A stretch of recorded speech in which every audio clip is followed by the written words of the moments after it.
Hello മക്കളെ, നമ്മൾ ഇന്ന് സ്റ്റഡി ടൈമിൽ എടുക്കുന്നത് 5ാം ക്ലാസ്സിൻ്റെ സാമൂഹ്യശാസ്ത്രത്തിലെ രണ്ടാമത്തെ പാഠത്തിൻ്റെ ബാക്കി ഭാഗമാണ് കേട്ടോ. പേജ് നമ്പർ 35 മുതലാണ്. പാഠത്തിൻ്റെ പേരെന്തായിരുന്നു? ഭക്ഷണവും മനുഷ്യരും. അപ്പോൾ പേജ് 35ലേക്ക് പോകാം. ഇനി നമുക്ക് എടുക്കാനുള്ളത് ഭക്ഷണവും അസമത്വവും.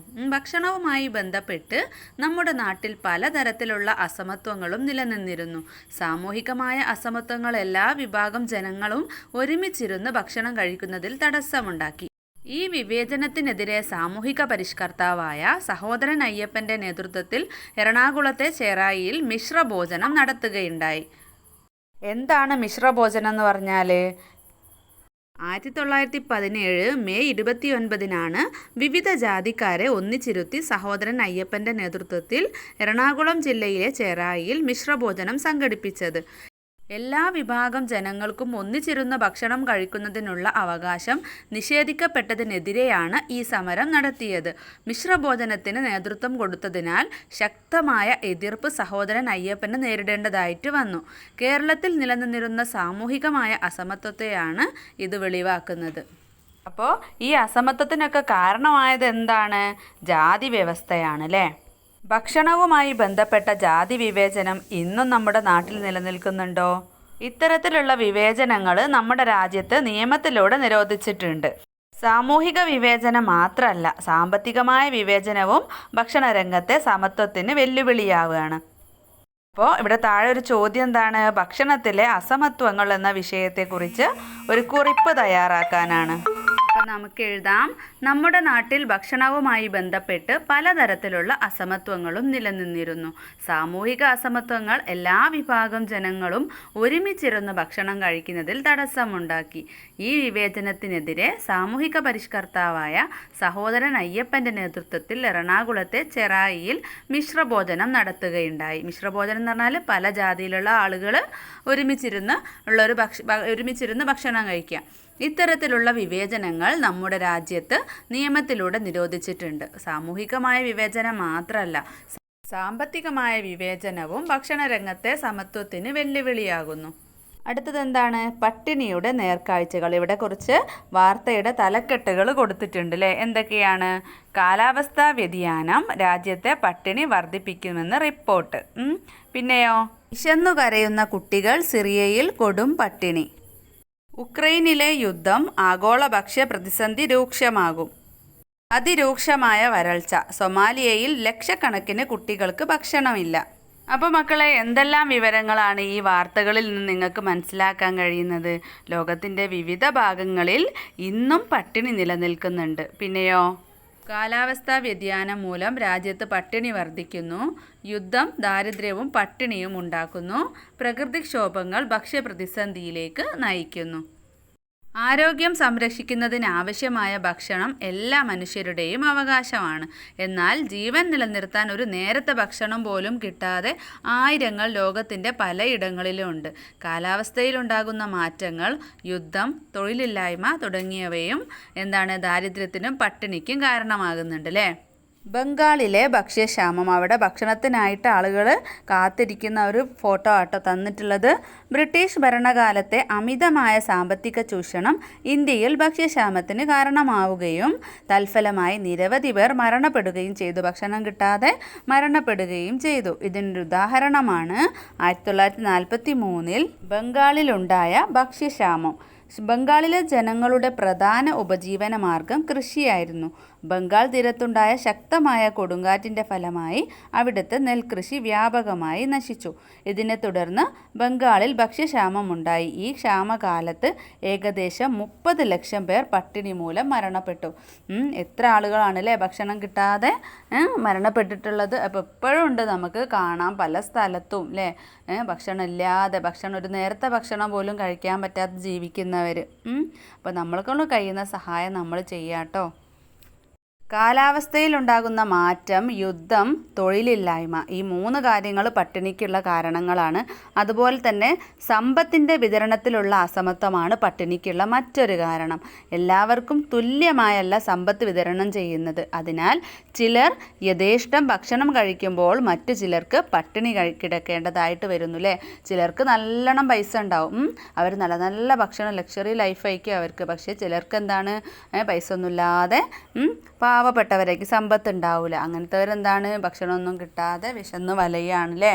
ദാരിദ്ര്യത്തിനും പട്ടിണിക്കും എതിരെയുള്ള പ്രവർത്തനങ്ങൾ ശക്തിപ്പെടുത്തുകയും എല്ലാവർക്കും ഭക്ഷണം ഉറപ്പാക്കുകയും ചെയ്യുക എന്ന ലക്ഷ്യത്തോടെ ഓരോ വർഷവും ഒക്ടോബർ 16 ലോക ഭക്ഷ്യദിനമായി ആചരിച്ചു വരുന്നു.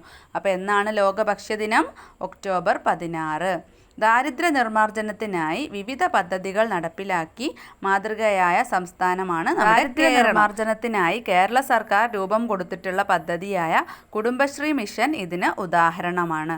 അപ്പോൾ ഇവിടെ നമ്മൾ പട്ടിണിക്കുള്ള കാരണങ്ങൾ ചോദിച്ചാൽ എന്തൊക്കെ പറയാം നമുക്ക്? കാലാവസ്ഥാ വ്യതിയാനം, യുദ്ധം, അതുപോലെ തന്നെ തൊഴിലില്ലായ്മ, സമ്പത്തിൻ്റെ വിതരണത്തിലുള്ള അസമത്വം, ഈ 4 കാര്യം പറയാം കേട്ടോ. ഇനി ദേശീയ ഭക്ഷ്യസുരക്ഷാ നിയമം. ഇന്ത്യയിൽ ദേശീയ ഭക്ഷ്യസുരക്ഷാ നിയമം 2013 നിലവിൽ വന്നു. എല്ലാവർക്കും ഭക്ഷ്യസുരക്ഷ ഉറപ്പാക്കുക എന്നതാണ് ഈ നിയമത്തിൻ്റെ ലക്ഷ്യം. ഈ ലക്ഷ്യം മുൻനിർത്തി പ്രവർത്തിക്കുന്ന ശക്തമായ ഒരു പൊതുവിതരണ സംവിധാനം നമ്മുടെ രാജ്യത്ത് നിലവിലുണ്ട്. ഭക്ഷ്യദിന സന്ദേശം അടങ്ങുന്ന പ്ലക്കാർഡുകൾ നിർമ്മിച്ച് വിദ്യാലയത്തിൽ ഭക്ഷ്യദിന റാലി സംഘടിപ്പിക്കാനാണ്. അപ്പോൾ നിങ്ങൾ ക്ലാസ്സിൽ ചെയ്യാട്ടോ. മറ്റുള്ളവരുമായി ഭക്ഷണം പങ്കുവയ്ക്കൂ, ഭക്ഷണം പാഴാക്കരുത്. ഒരു പ്ലക്കാർഡിൽ ഇങ്ങനെ എഴുതിയിട്ടുണ്ട്. പിന്നെ നമുക്ക് എന്തെഴുതാം? പ്ലക്കാർഡിൽ എഴുതേണ്ട ഓരോ വാചകങ്ങളാണ് കേട്ടോ. പട്ടിണി കിടക്കുന്നവനോട് ചോദിച്ചാൽ അറിയാം പച്ചവെള്ളത്തിന് എത്ര മധുരമുണ്ടെന്ന്. ഭക്ഷണം കഴിക്കാനുള്ളതാണ്, പാഴാക്കാനുള്ളതല്ല. ഭക്ഷണം അമൂല്യമാണ്, ഒരിക്കലും അത് പാഴാക്കരുത്. ഭക്ഷണത്തിൽ മിതത്വം പാലിക്കുക, ഭക്ഷണം പാഴാക്കരുത്. വിശക്കുന്നവൻ്റെ അവകാശമാണ് ഭക്ഷണം, അത് പാഴാക്കരുത്. ഇതുപോലെ പ്ലക്കാർഡിൽ നിങ്ങൾക്ക് എഴുതാട്ടോ. പട്ടിണിയില്ലാത്ത ലോകം സൃഷ്ടിക്കുന്നതിൽ നമുക്ക് ഓരോരുത്തർക്കും എന്തെല്ലാം ചെയ്യാൻ കഴിയും? ചർച്ച ചെയ്യൂ. മനുഷ്യൻ്റെ ജീവൻ നിലനിർത്തുന്ന അടിസ്ഥാന ആവശ്യങ്ങളിൽ ഒന്നാണ് ഭക്ഷണം. ആരോഗ്യം നിലനിർത്തുന്നതിൽ ഭക്ഷണത്തിന് സുപ്രധാന പങ്കുണ്ട്. ഭക്ഷ്യവസ്തുക്കളുടെ ലഭ്യത എല്ലാ പൗരന്മാരുടെയും നിയമപരമായ അവകാശമാണ്. നമുക്ക് ലഭിക്കുന്ന ഭക്ഷണം കരുതലോടെ ഉപയോഗിക്കണം. അതുപോലെ തന്നെ ഭക്ഷണം പാഴാക്കുന്നത് ഒരു നേരത്തെ ഭക്ഷണം പോലും ലഭിക്കാത്തവരോട് നാം ചെയ്യുന്ന ക്രൂരതയാണ്. മറ്റുള്ളവർക്ക് കൂടി അവകാശപ്പെട്ട ഭക്ഷണമാണ് നാം പാഴാക്കുന്നത് എന്ന തിരിച്ചറിവ് നാം ഓരോരുത്തർക്കും ഉണ്ടാവണം. ഇനി നമുക്ക് ഭക്ഷണവും ആരോഗ്യവും നോക്കാം. മനുഷ്യരുടെ ജീവൻ നിലനിർത്തുന്ന അടിസ്ഥാന ആവശ്യങ്ങളിൽ ഒന്നാണല്ലോ ഭക്ഷണം. ആരോഗ്യം നിലനിർത്തുന്നതിൽ ഭക്ഷണത്തിന് സുപ്രധാന പങ്കുണ്ട്. പോഷകസമൃദ്ധമായ ഭക്ഷണം കഴിക്കുന്നതിലൂടെ നമ്മുടെ ശാരീരികവും മാനസികവുമായ ആരോഗ്യം നിലനിർത്താൻ സാധിക്കുന്നു. എന്നാൽ അനാരോഗ്യകരമായ ഭക്ഷണശീലം പല ജീവിതശൈലി രോഗങ്ങൾക്കും കാരണമാകുന്നുണ്ട്. ഇനി നിങ്ങൾക്ക് വായിച്ചു നോക്കേണ്ട, ജസ്റ്റ് മനസ്സിലാക്കി വെക്കേണ്ട കുറച്ച് കാര്യങ്ങൾ ഇവിടെ തന്നിട്ടുണ്ട്. 2023 അന്താരാഷ്ട്ര ചെറുധാന്യ വർഷം. ഐക്യരാഷ്ട്ര സംഘടനയുടെ നിർദ്ദേശപ്രകാരം 2023 അന്താരാഷ്ട്ര ചെറുധാന്യ വർഷമായി തിരഞ്ഞെടുക്കപ്പെട്ടു. ചെറുധാന്യങ്ങളുടെ ഉൽപ്പാദനവും ഉപഭോഗവും പ്രോത്സാഹിപ്പിക്കുക എന്നതാണ് അന്താരാഷ്ട്ര ചെറുധാന്യ വർഷാചരണത്തിൻ്റെ പ്രധാന ലക്ഷ്യം. പുല്ലുവർഗത്തിൽപ്പെടുന്ന ധാന്യവിളകളാണ് ചെറുധാന്യങ്ങൾ. ജോവർ, റാഗി, വരക്, തിന തുടങ്ങിയവ ചെറുധാന്യങ്ങളിൽ ഉൾപ്പെടുന്നു. ഹൃദയ സംബന്ധമായ പ്രശ്നങ്ങളെയും മറ്റ് ജീവിതശൈലി രോഗങ്ങളെയും നിയന്ത്രിക്കാൻ ചെറുധാന്യങ്ങൾക്ക് കഴിയും. അതിനാൽ പോഷകസമൃദ്ധമായ ചെറുധാന്യങ്ങൾ നമ്മുടെ ഭക്ഷണത്തിൽ നിത്യേന ഉൾപ്പെടുത്തണം. അപ്പോൾ ഏതൊക്കെയാണ്? റാഗി ഉണ്ട്, അതുപോലെ തന്നെ മണിച്ചോളം, പിന്നെയോ അതായത് ജോവർ എന്ന് പറയും കേട്ടോ, പിന്നെ ബാർലി, വരക്, ബജ്ര, തിന, ഇതുപോലെയുള്ളതൊക്കെ എന്താണ്? ചെറുധാന്യങ്ങളാണ് അല്ലേ. ഇനി താഴെ ഒരു ചോദ്യമുണ്ട്. അനാരോഗ്യകരമായ ഭക്ഷണശീലവും ജീവിതശൈലി രോഗങ്ങളും എന്ന വിഷയത്തിൽ കുറിപ്പ് തയ്യാറാക്കുക. പോഷകസമൃദ്ധമായ ഭക്ഷണം കഴിക്കുന്നതിലൂടെ നമ്മുടെ ശാരീരികവും മാനസികവുമായ ആരോഗ്യം നിലനിർത്താൻ സഹായിക്കുന്നു. അനാരോഗ്യകരമായ ഭക്ഷണശീലം പല ജീവിതശൈലി രോഗങ്ങൾക്കും കാരണമാകുന്നുണ്ട്. നമ്മുടെ ശരീരം ആരോഗ്യത്തോടെ നിലനിർത്താൻ ആവശ്യമായ പോഷകങ്ങൾ അടങ്ങിയ ഭക്ഷണത്തെയാണ് പോഷകസമൃദ്ധമായ ഭക്ഷണം എന്നതുകൊണ്ട് അർത്ഥമാക്കുന്നത്. പോഷകസമൃദ്ധമായ ഭക്ഷണത്തിന് ധാരാളം ഗുണങ്ങളുണ്ട്. ഇത് പ്രമേഹം, രക്തസമ്മർദ്ദം, കൊളസ്ട്രോൾ തുടങ്ങിയ രോഗങ്ങളെ അകറ്റി നിർത്തുന്നു. കൂടുന്നു. പഴങ്ങളും പച്ചക്കറികളും കഴിക്കുമ്പോൾ രോഗങ്ങൾ ഉണ്ടാവാനുള്ള സാധ്യത കുറയുന്നു. പൊണ്ണത്തടി, ഹൃദ്രോഗം എന്നിവയെ ചെറുക്കാനും പോഷകസമൃദ്ധമായ ഭക്ഷണം സഹായിക്കുന്നു. അനാരോഗ്യകരമായ ഭക്ഷണം നമ്മുടെ ശരീരത്തിന് വളരെ ദോഷകരമാണ്. ജങ്ക് ഫുഡ് ഉയർന്ന അളവിൽ പഞ്ചസാര, ഉപ്പ്, കൊഴുപ്പ്, എണ്ണകൾ എന്നിവയും മറ്റും അടങ്ങിയിട്ടുണ്ട്. ഇത് നമ്മുടെ ആരോഗ്യത്തെ ദോഷകരമായി തന്നെ ബാധിക്കുന്നു. അതുകൊണ്ട് നാം ജങ്ക് ഫുഡ് കൂടുതൽ കഴിക്കരുത്. പോഷകസമൃദ്ധമായ ഭക്ഷണശീലം പ്രോത്സാഹിപ്പിക്കണം. ഇനി താഴെ പറഞ്ഞ പാരഗ്രാഫ് നമ്മൾ പറഞ്ഞു തന്നെയാണ് കേട്ടോ. അപ്പോൾ ഇത്രയാണ് ഈ ഒരു പാഠഭാഗത്തിലുള്ളത്. മക്കൾക്ക് ക്ലാസ് ഉപകാരപ്പെട്ടിട്ടുണ്ടെങ്കിൽ ലൈക്ക് ചെയ്യാനും ഷെയർ ചെയ്യാനും സബ്സ്ക്രൈബ് ചെയ്യാനും മറക്കരുത്. നിങ്ങളുടെ കമൻസൊക്കെ നിങ്ങൾ എഴുതി അറിയിക്കുക കേട്ടോ. അപ്പോൾ നമുക്ക് സ്റ്റഡി ടൈമിൻ്റെ മറ്റൊരു ക്ലാസ്സിൽ കാണാം.